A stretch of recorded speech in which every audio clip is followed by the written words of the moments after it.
How to hide following list on TikTok. That's what I will show you in this video.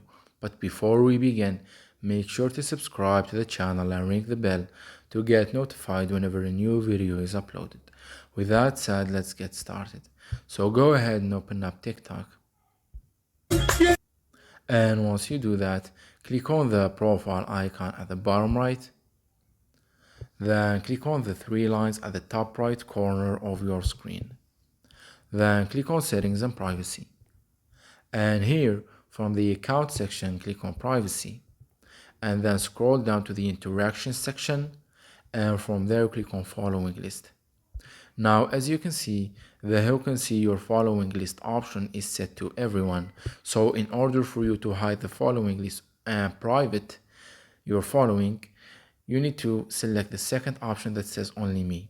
But keep in mind that as TikTok tells you, choose whether to publicly show your following list, and if you select only me, other users will only see mutual friends. So that was it for this video. That's how you can hide your followings on TikTok. If you have any questions, please leave them in the comment section down below. With that said, see you in the next video.